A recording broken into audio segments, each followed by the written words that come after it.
قرآن میں فتویٰ آ گیا تھا. اس سے پہلے کبھی نفیر عام نہیں تھی. یہ پہلا اور آخری موقع تھا، کیونکہ رومن امپائر سے ٹکرانا تھا، سپر پاور تھی دنیا کی، 1.5 لاکھ کی فوج لے کے کیسر روم بارڈر پہ آ گیا تھا عرب کے. تو نبی علیہ السلام نے اناؤنسمنٹ کی کہ بھئی اب سب نے جانا ہے، جو نہیں جائے گا منافق شمار ہوگا، الا یہ کہ کسی کے پاس ریسورسز نہ ہو، یا کوئی مریض ہو، یا کوئی عورت ہو، یا کوئی معذور ہو. منافقین آگے بہانے کر رہے تھے، کچھ سادہ لوگ مسلمان بھی اس کا حصہ بن گئے. بخاری مسلم میں 3 اصحاب کی توبہ کا واقعہ بھی موجود ہے، وہی میری ویڈیو ریکارڈڈ ہے. تو کعب بن مالک کی رضی اللہ تعالیٰ عنہ علیہ السلام، تو کچھ لوگ جو ہے وہ یعنی اپنے ان معاملات کی وجہ سے کچھ پیچھے بھی رہ گئے. تو المصطلح الحاکم میں آتا ہے کہ صحابہ کرام کہتے ہیں کہ ہم نبی علیہ السلام کے ساتھ سفر میں نکلے نا جب، تو نبی علیہ السلام کو آ کے کوئی بتاتا تھا، کہتا تھا یا رسول اللہ وہ جو فلاں بندہ تھا نا وہ بھی کوئی نہیں آیا، پیچھے رہ گئے. تو آپ علیہ السلام پرواہ نہیں کرتے تھے. پھر بتایا گیا یا رسول اللہ وہ بھی کوئی نہیں، یعنی جڑے نعرے مارتے سن اچے اچے جدو ایتھے کسی کو دسایا جائے کہ سر وہ تہاڈا پکا جڑا یار ہے بیلی وہ بھی کوئی نہیں جائے، تو حضور علیہ السلام کو لوگ نا فیڈ بیک دیتے یا رسول اللہ وہ بھی غائب ہے، وہ بھی نہیں آیا. اب 30,000 کے لشکر میں آپ نے کوئی ریکارڈ تو نہیں رکھا تھا، رجسٹر تھا، لیکن کدھر 30,000 بندوں میں کدھر کوئی رکھ سکتا ہے صاحب اس طرح. یا رسول اللہ وہ بھی رہ گیا، وہ بھی. تو حضور علیہ السلام کہتے ہیں ٹھیک. آپ فرماتے تھے اللہ چاہے گا تو آ جائے گا، نہیں آئے گا تو نہیں آئے. تو کسی نے کہا کہ وہ ابو ذر غفاری بھی پیچھے رہ گئے. آیا اور ابو ذر کو اس کے اونٹ نے روک لیا. اونٹ ہی نہیں اٹھ رہا تھا نا سر، وہ آپ کو گاڑی تو نہیں ہے نا جو سٹارٹ کر لیں گے آپ. اونٹ چلنے سے انکار کر دے کوئی کر سکتا ہے؟ اور سر سفر کتنا ہے؟ 700 کلومیٹر. 700 کلومیٹر کا ریگستانی سفر آج کے دور میں بھی کرنا مشکل ہے. سائیکل پہ نہیں آپ کر سکتے، پیدل تو آپ سوچ بھی نہیں سکتے. اونٹ کے بغیر کیسے ہو سکتا ہے، جس میں آپ کو اونٹ اس لیے بھی ضروری ہے کہ اس کے اوپر آپ نے سامان لادنا ہے. پانی نہیں راستے میں پینا، ریگستان میں تو کئی کلومیٹرز تک کچھ بھی نہیں ہوتا، بھوکے پیاسے مریں گے. پھر آپ قافلے سے بھی جدا ہیں. تو ابو ذر غفاری کوشش کرتے رہے کس طریقے اونٹ، اسی دوران قافلہ نکل گیا آگے، تو وہ اونٹ اٹھا ہی نہیں ہے. تو حضرت ابو ذر غفاری نے اپنا سامان اپنی پیٹھ پہ لاد لیا، پیدل چل ریگستانی سفر. حاکم کی روایت ہے کہ ہم نے دیکھا دور سے ایک اکیلا شخص آیا جس کی پیٹھ کے اوپر بورا لدا ہوا ہے. تو نبی علیہ السلام کی آپ محبت دیکھیں، آپ نے فرمایا کہ تو ابو ذر ہو جا، یعنی جو آنے والا شخص ہے تو ابو ذر ہو. یعنی حضور نے خواہش کا اظہار کیا. آپ کو نظر تو نہیں آ رہا تھا یہ کون آ رہا ہے، آپ کی محبت، آپ کو پتا تھا ابو ذر غفاری نہیں رہ سکتا پیچھے. تو صحابہ کہتے ہیں آپ نے فرمایا تو ابو ذر ہو جا. تو صحابہ کہتے ہیں تھوڑی دیر بعد جب وہ قریب آئے تو ہم نے پہچان لیا ابو ذر غفاری ہیں. تو جب ہم نے پہچان لیا نا تو حضور علیہ السلام نے ان کے پہنچنے سے پہلے آپ نے فرمایا ابو ذر کو دیکھو اکیلا آ رہا ہے، اکیلے ہی دنیا سے جائے گا اور قیامت دن بھی اکیلا اٹھایا جائے گا. دنیا سے کیا کہہ رہے گے. صحیح بخاری میں آتا ہے کہ حضرت عثمان غنی رضی اللہ عنہ کے دور میں چکے، یہ اس حدیث کا بھی کچھ حصہ باقی ہے، میں بعد میں بیان کروں، پہلے میں اس کو کنکلوڈ کر لوں.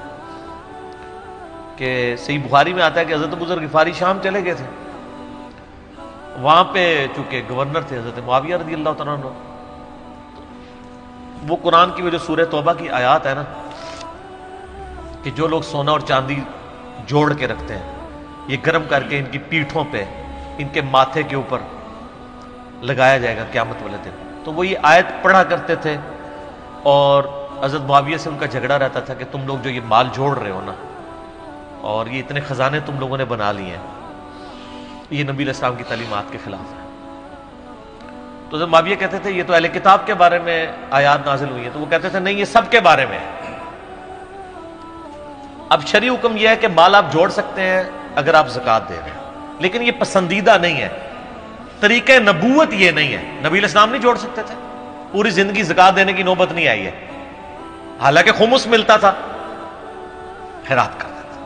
ابو ذر غفاری کا جھگڑا یہ تھا کہ تم تو نبی کے اصحاب ہو، تم لوگوں کو یہ زیب ہی نہیں دیتا کہ تم لوگ اس طرح کے محلات میں رہو اور اس طرح مال جوڑو۔ تو اب چونکہ سینئر صحابی تھے، ان کو ہاتھ ڈالنا بھی آسان نہیں تھا، پھر نبی علیہ السلام نے فرمایا کہ اس سے زیادہ سچا انسان ہی کوئی نہیں۔ تو حضرت معاویہ نے خط لکھا حضرت عثمان کو کہ جی اس بندے سے میری جان چھڑائے نا، اس کو آپ واپس بلائیں۔ حضرت معاویہ نے جب خط لکھا تو حضرت عثمان نے ان کو کہا تم مدینہ شریف واپس آ جاؤ۔ مدینہ شریف جب یہ واپس آئے تو صحیح بخاری میں آتا ہے کہ لوگوں کا جھمگٹا لگ گیا ابو ذر غفاری کے گرد۔ لوگوں کو پتا تھا کہ تو بڑا یعنی زہد والا بندہ ہے۔ تو ابو ذر غفاری وہی حدیثیں سنایا کرتے تھے کہ حضور نے فرمایا یہ پہاڑ سونے کے برابر ہو تو میں خیرات کر دوں گا، جبکہ باقی صاحب کہتے تھے کہ مال جوڑنا جائز ہے اگر زکوٰۃ کوئی دیتا رہے۔ وہ یہ کہتے تھے کہ یار یہ تم لوگوں کو تو زیب نہیں نہ دیتا، یار تم لوگ تو یہ باتیں نہ کرو، تم لوگ نبی کی صحبت یافتہ ہو، تم لوگوں کو تو زہد ہونی چاہیے تم لوگوں کی زندگی میں۔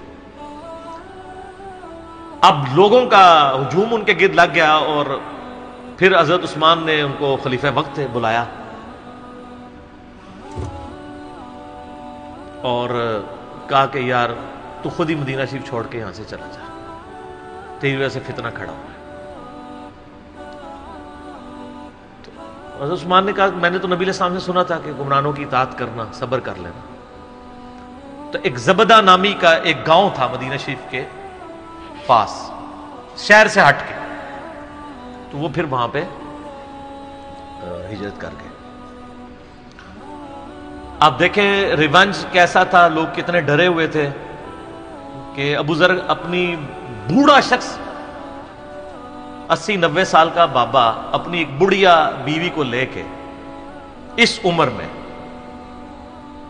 شہر بدر ہو رہا ہے اکیلا۔ آج نہیں آپ سوچ سکتے کسی جگہ آپ اکیلے جا کے پڑاؤ کریں، کسی بیابان کے اندر، ریگستان کے اندر۔ اس زمانے میں آپ سوچ رہے، آج کل بھی آپ مدینہ شریف کے گرد چلے جائیں تو آپ وہاں نہیں ایک رات بھی نہیں گزار سکتے۔ تو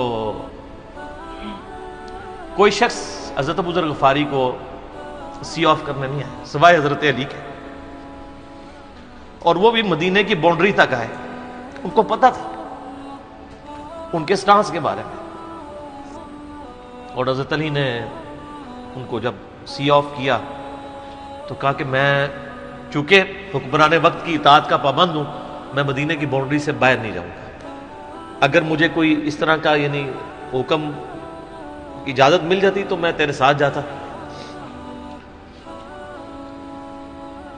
ایران والوں نے حضرت علی علیہ السلام کے زندگی کے آخری 10 سال کے اوپر ایک فلم بنائی ہے، امام علی علیہ السلام۔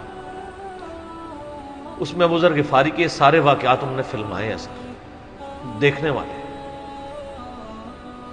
جب مولا علی چھوڑنے آتے ہیں، پھر جو ان کی ڈیبیٹس ہوتی ہیں مدینہ شریف میں لوگوں کے ساتھ، وہ ساری انہوں نے ویڈیو میں فلما دی۔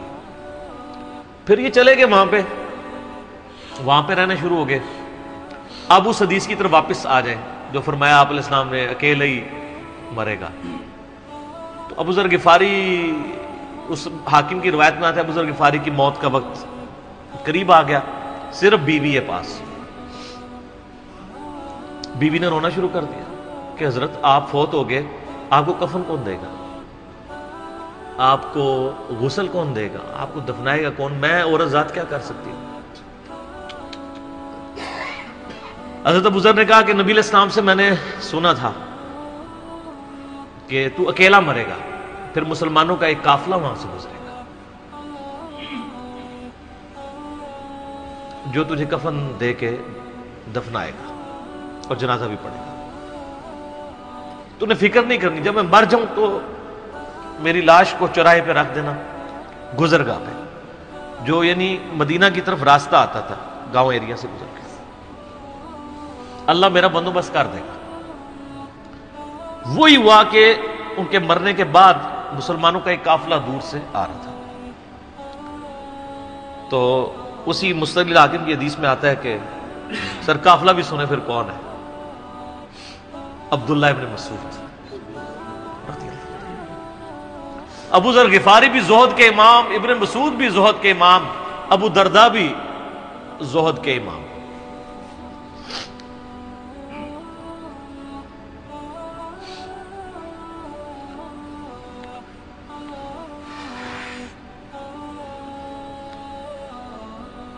ابن مسعود رضی اللہ تعالیٰ عنہ جب وہاں پہ رکے، ان کو تو نہیں پتا تھا یہ کون ہے، تو انہوں نے کہا بی بی کیا وہ؟ ان کا میرا خامند مر گیا ہے. ان کا یہ کون ہے؟ تو انہوں نے کہا ابو ذر غفاری. عبداللہ ابن مسعود کی چیخ نکل گئی، چیخ ماری انہوں نے. ان کا واہ، اللہ کے نبی نے فرمایا تھا کہ ابو ذر اکیلا آ رہا ہے تبوک کے موقع پہ، دنیا سے بھی اکیلا جائے گا، اور قیامت الدن بھی اکیلا اٹھایا جائے گا.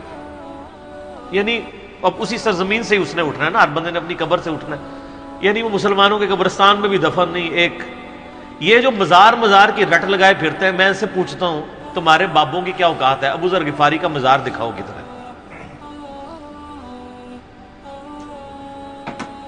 جو اس روئے ارض پہ نیلی چھتری کے نیچے سچا ترین انسان جس کو اللہ کے نبی کہہ رہے ہیں، اس کا کوئی مزار نہیں ہے.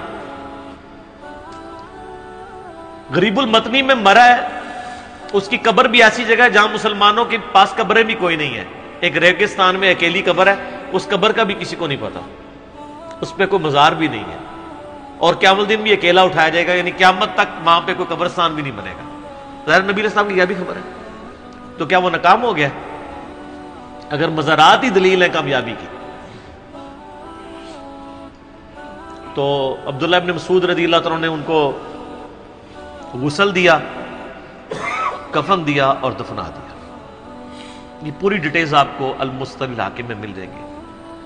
تو ابو ذر غفاری ان چند شخصیات میں سے ہیں جن میں پوری امت کا اتفاق ہے ان کی نیکوکاری کے اوپر. شیعہ بھی ان کو بہت رسپیکٹ دیتے ہیں، اہل سنت بھی دیتے ہیں، صوفیاء کے ہاں بھی ان کو امام مانا جاتا ہے زہد کی وجہ سے. آپ تصوف کی جتنی کتابیں پڑھیں، چاہے امام غزالی کی ہوں، رسالہ قشیریہ پڑھیں، اور لوگوں کو بھی پڑھنا شروع کریں، تو ابو ذر غفاری آپ کو زہد کے امام کے طور پہ ملیں گے کہ ان کی زندگی میں یعنی یہ زہد تھا کہ انہوں نے کس طرح کی زندگی گزاری ہے. سر لوگ مجمع میں مرتے ہیں، ان کو یاد کوئی نہیں کرتا، اور ابو ذر غفاری کو آج بھی دنیا یاد کر رہی ہے، ہم بھی یاد کر رہے ہیں رضی اللہ تعالیٰ عنہ وعلیہ السلام.